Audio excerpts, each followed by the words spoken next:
Hello everybody, welcome back to Redmen TV. After Liverpool booked our place in the Carabao Cup semi-finals, all is boss, all sound. I'm really happy. Let's see how you're feeling at home about it. This is the part of the night where you tell us your thoughts, your feelings, what did you like, what didn't you like, what made you happy, what made you angry, all that stuff. Adam Harrison kicks us off, and he says, sort this negativity on your chat. Just got to a cup. So listen, I haven't witnessed any of this negativity, so you've got about 15-20 minutes to air your grievances. I will field them all and try and make sense of them, good, bad, ugly or indifferent. But listen, ultimately, for what it's worth, Liverpool 2, Southampton 1, I thought it was a pretty solid all-round performance, really, for Liverpool. Given the vast amount of changes that we made and the lads that didn't even travel to the South Coast, the lads that we left at home that watched like we did from the comfort of our studios in this case, or out there in the kitchen in the couch. I thought it was really impressive, actually. Not sort of a discernible difference between the first 11 and what we witnessed tonight. Obviously, the slight shift in Wataru Endo's role. I thought he did it brilliantly, sort of a hybrid DM stroke centre-back. And I thought he was man of the match. Spoiler alert for the show later on a little bit, but I thought he was absolutely excellent. So yeah, I was really, really pleased. And when you do make so many changes and you do introduce youngsters and lads who haven't played a lot of football, you expect to see a bit of rust, maybe a little bit of sort of out of sync, not quite clicking, not quite sort of gelling. Yeah, I thought it was decent against a Southampton side who, albeit at bottom of the Premier League, you know, they've got some quality, they've got some fighting spirit. They certainly showed that in the second half. So to come through it, I think it's a real positive for Liverpool. And ultimately, in the hat, it was never likely to be this all singing, all dancing, free-flowing, pristine Liverpool performance. We made too many changes for that to be the case, unfortunately. There was too many of the big hitters not there. So, yeah, given who was involved and given the conditions a little bit, given the fact away from home, given the circumstances, yeah, I thought it was really, really good. I don't think Southampton would have showed the same levels of enthusiasm or endeavour to get back in the game had Russell Martin still been in charge. And that's not saying Russell Martin's a bad manager, because I don't believe he is, but it feels as though sort of a weight was lifted off their shoulders a little bit at the weekend when they sacked him, and the players come out, especially in the second half, with that resilience, that fighting spirit, and went, let's fucking have a go, let's go down swinging at least. And barring the goal, we dealt with it quite well, mainly thanks to Kevin Kelleher, but still, you know, we move. A lot of people talking about Jayden Danns and potentially using him over Darwin Núñez. I would argue it's a little bit of an overreaction, maybe a little bit premature, perhaps. Claire Dean says Darwin had a boss game. Seth says, didn't Darwin have a goal? Did I miss something?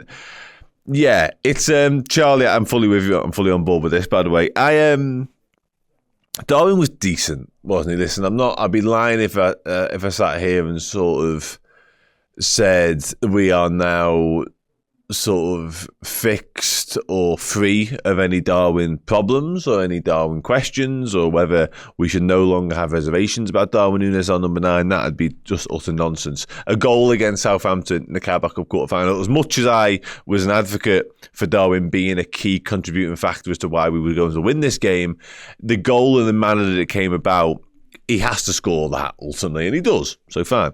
But we'd have been having serious questions had he not done, by the way. But yeah, I don't think his all-round game suggests that we should be like, okay, don't worry about it anymore. Like, we're fine in that department.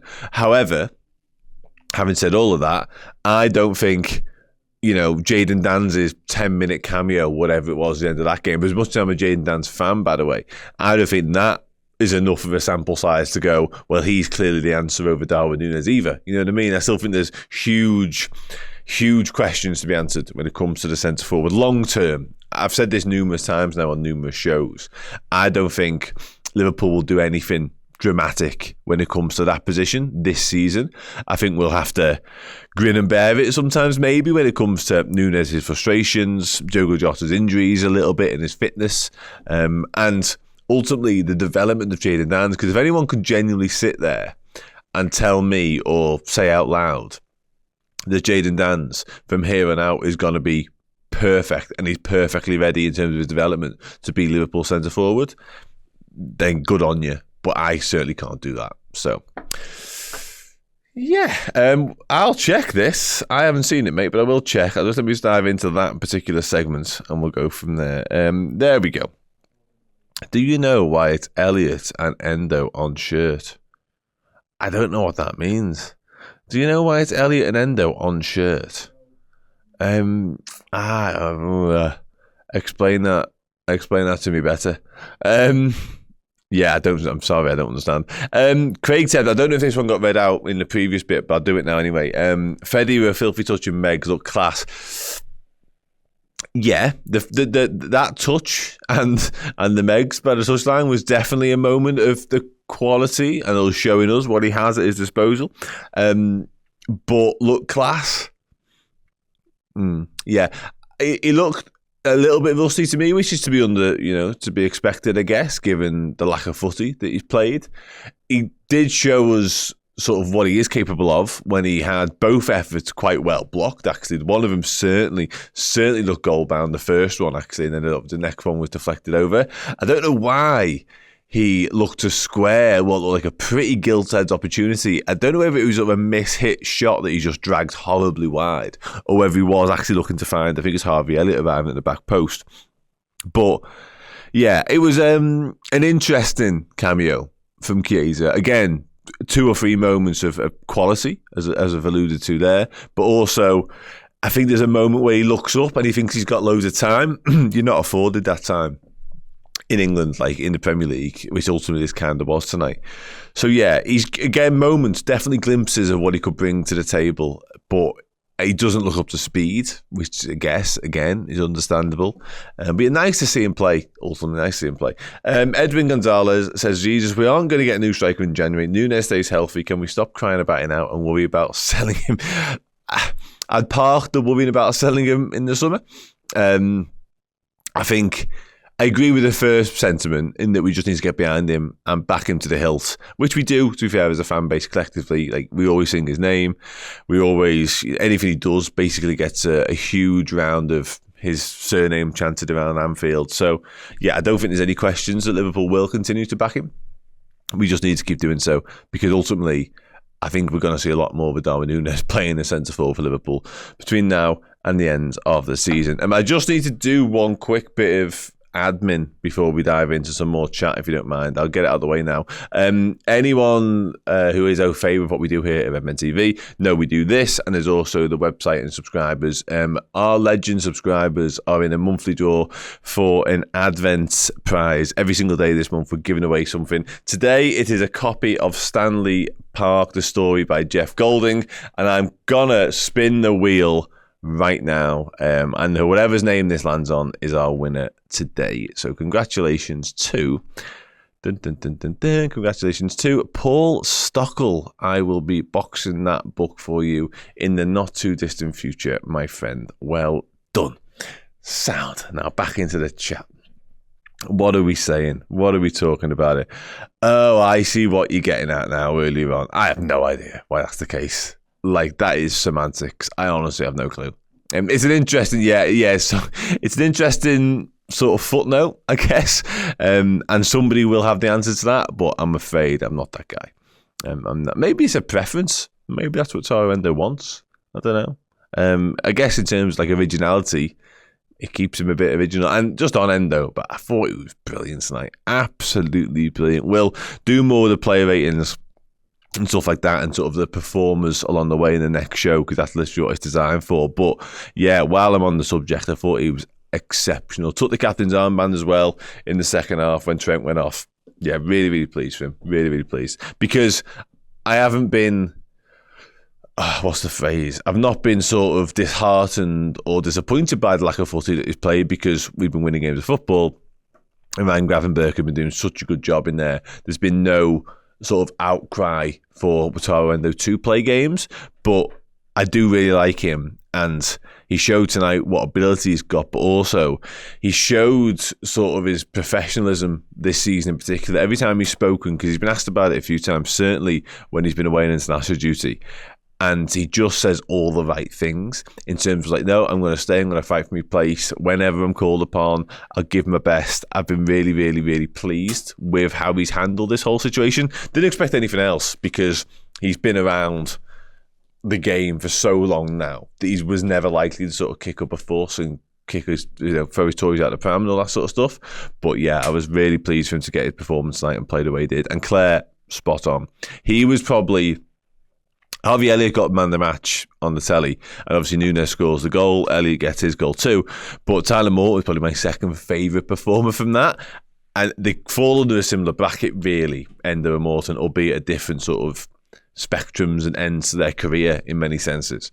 But in terms of the patience and potentially the frustration they've had this season by just waiting in the wings, Endo, because again, he's 30 and a bit, he's played a lot of football, senior football throughout his career, he's Japan captain of Stuttgart before he came.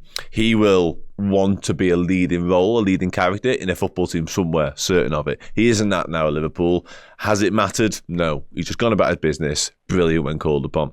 Tyler Morton, in a different way, is 2 loans deep now, and 2 very successful loans. I think Hull and Blackburn the past 2 seasons of playing 40 odd times, both times around. And he's come back to Liverpool and he's 3rd choice DM, yeah, and not really likely to play, you wouldn't have said, because there's no game time for Wataru Endo, which means there's definitely no game time for Tyler Morton either. But again, come in at Brighton in the last round and performed, I want to say admirably, but that'd be short of what he's done actually. I think he's a really tidy footballer, never lets you down, very uncomplicated, went in at right back as well, second half, and did a really good job over there too, covered well when needed, positioned himself really, really smartly, reads the game nicely. Yeah, I like Tyler Morton a lot, I really do.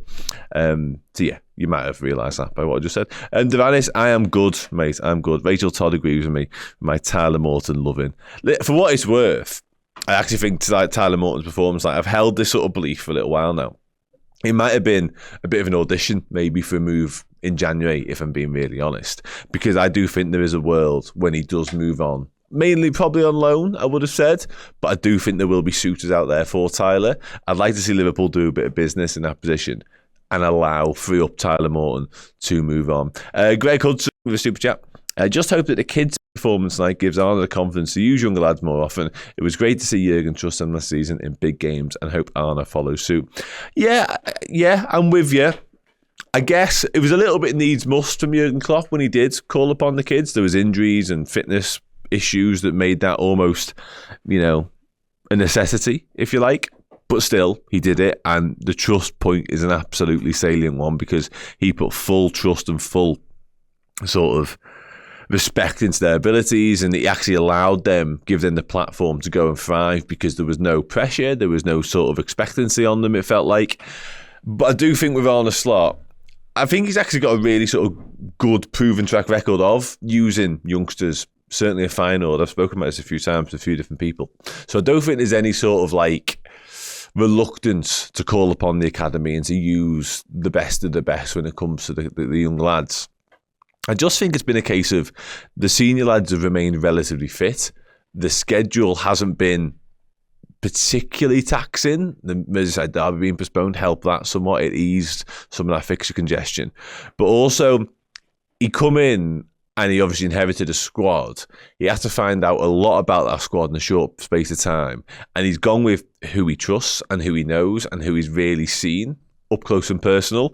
Over time, he will be drip fed in and he'll get more information from the academy and he'll probably watch more of the academy lads.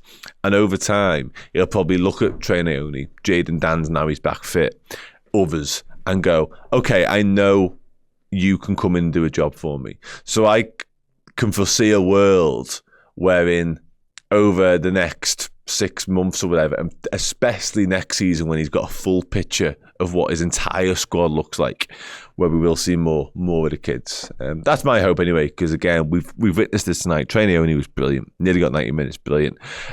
There's a lot of talent there, and there's a lot to be excited about there. Pam asks, is the draw directly after the Spurs game tomorrow? I believe it might well be. In fact, I was very coy about that. It definitely is. So watch Spurs against United, which has the capabilities of being any score, by the way. And then, yeah, the draw should be then.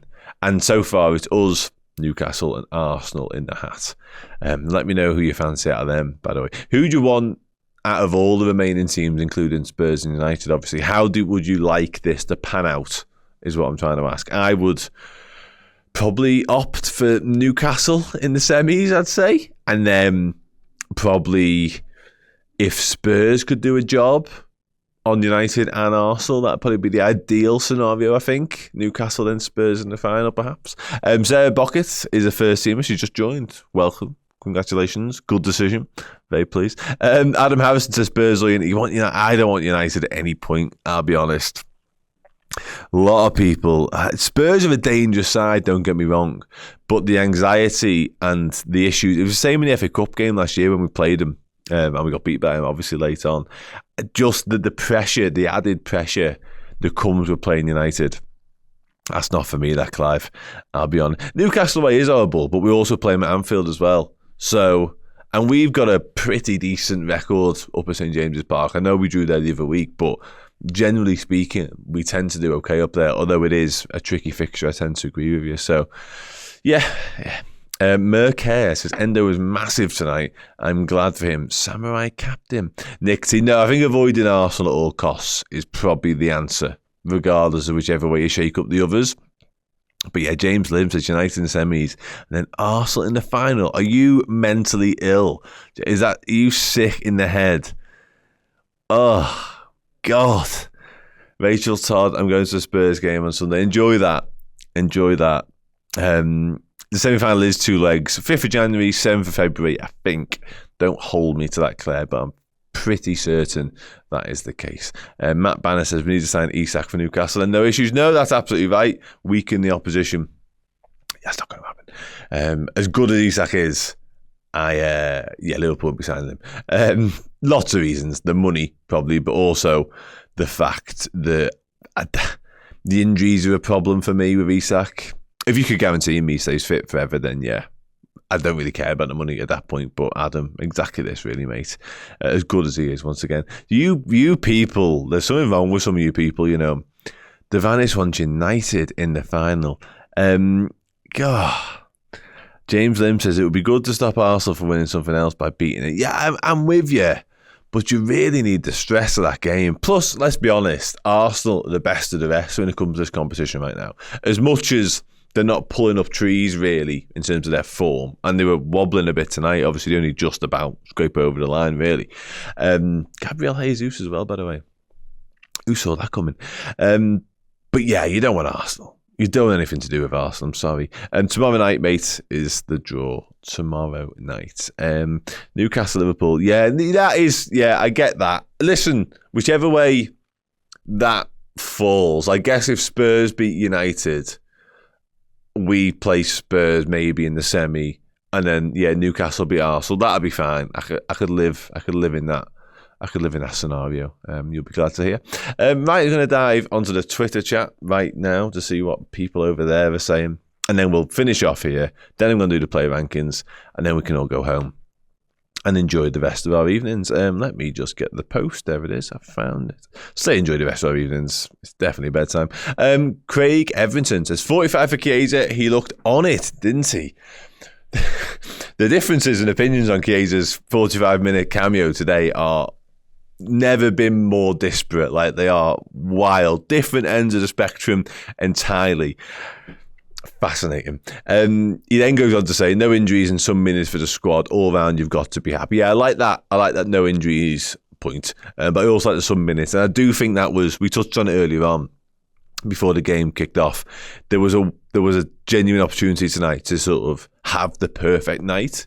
by which I mean you do get some important minutes into some people, Chiesa being one, probably McAllister's probably the other one. You can rest some others and you get through and you blood a bit more of the youngsters. And as it panned out, it was pretty much a perfect storm of all of those things.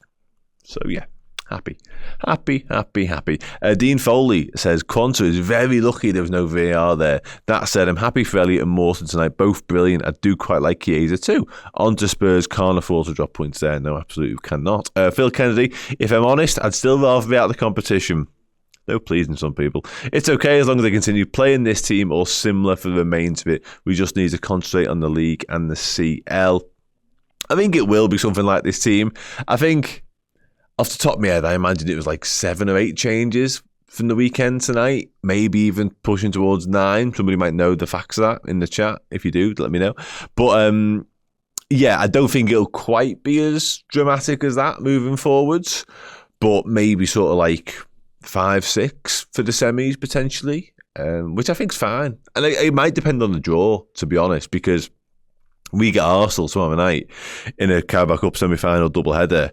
You can only probably play like 4 or 5 tops sort of changes for that game because, yeah, ultimately, I think Arne Slot wants to win the cup. I'll be dead honest. I think he wants to win the cup, and I'm with him. Kevin says, was Robertson a one-game ban? Yes, it was. Pam Donald does not want Newcastle in the semi. Yeah, it's a fair point. I just read the final. Yeah, you probably bang on the money there. Is both semis played the same day? I can only assume you mean like both games as opposed to we played whoever and then we played them again like 2 hours later. I don't know. I think so. I've only seen 2 dates. Excuse me. Which is the 5th of January and the 7th of Feb. So I can only imagine they're all on the same night, yeah, which, you know, is good, I guess. Joanna Larissa wants to go for it all. Yeah, I'm with you. Listen, I don't pass up opportunities to win stuff at all. Like, I'm big, even in my own sort of sporting background. I would not just throw away a chance to win silverware. It's not my style. Not my style. Yeah, some trip. Yeah, I don't know. Prash Dave says, really not fussed about this cup, give me the league. Yeah, we all want those things. Listen, I want to win the Premier League and Champions League more than I want to win the Carabao Cup. I shouldn't need to say those words out loud. That's self-explanatory, obviously. But I think, I said it earlier on, but anyone who wasn't here, like, you can fast track your way to silverware with the Carabao Cup, and it can be sort of the springboard and the sort of the benchmark, if you like, for what this squad is all about. And if you can do it in a really smart way and be clever with your team selections and do stuff like you've done tonight, which is, again, get some minutes into some legs, rest 6 or 7 of your big hitters, and by rest I mean leave them in Liverpool, then, you know, more power to you for doing it. It's the ideal way of winning the Carabao Cup, and what we're doing so far, and we've got all the way to semi-finals by doing it, by the way, and given the potential Final Four, we're the best team out the lot. Let's be honest, we just are. We got the best squad out the lot, we got the best quality out the lot, we got the best manager out the lot. So why not try and win it? You know what I mean? Like that. It might just be me. I don't know. It might just be me. Matt Bannister fancies a bit of Man United. You people. You are wild, you people. Charlie Leo says, I think for the players want to develop preferred choices, Spurs. And yeah, exactly. Either way that falls, I think Spurs and Newcastle are ideal. Because although United are probably worse than both of them teams, to be honest, that adds a whole new level of trepidation and a whole new level of sort of complication to that fixture because of what it means to the players and to the fans. So I'd rather avoid that if possible.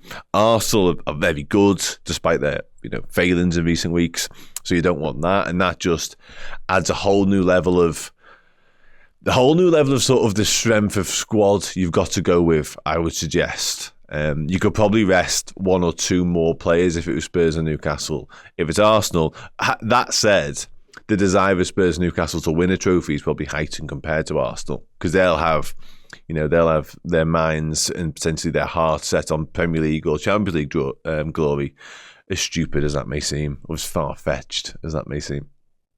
Sound. I think we'll start to wrap up this particular segment. Hope That was fun. I think it was fun. There's a lot of chat about who we might want to play, and then Wayne Kerr completely summarises my thoughts beautifully well. Tell us what you really think, Wayne. I don't want United ever.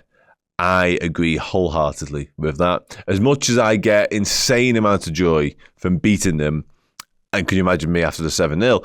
But I never want to play them ever again if I can possibly help it, because it's just not a very nice fixture, despite us being miles better than them. It's just not very fun.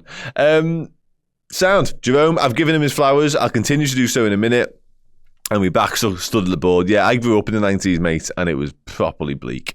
At times, it was bleak. There's good moments on the way, but it's a bit bleak at times too. Certainly when it comes to Man United. Michaela, I'm with him. And you know what? Not just defend this cup, because, yeah, it's ours. We want to keep it. But we've won it more times than anybody else. Like, we've got it 10 now. Let's do it again. You know what I mean? Like, why not? This football club is built upon winning silverware. We sing from the hilltops the fact that we are the most successful team in English football. That is done by winning trophies. Doesn't matter what shape, size, stature. Yeah, the Premier League holds more weight than Carabao Cup. Obviously, Champions League, etc., etc., etc. But win cups, just win them any way you can. If there's an opportunity to win a cup, go and do it. Anyway, I spent most of my morning speaking to some Liverpool legends, by the way, and they won a lot of silverware, and they would not turn their nose up at an opportunity to win anything. A coin toss, let alone an actual bona fide major honour.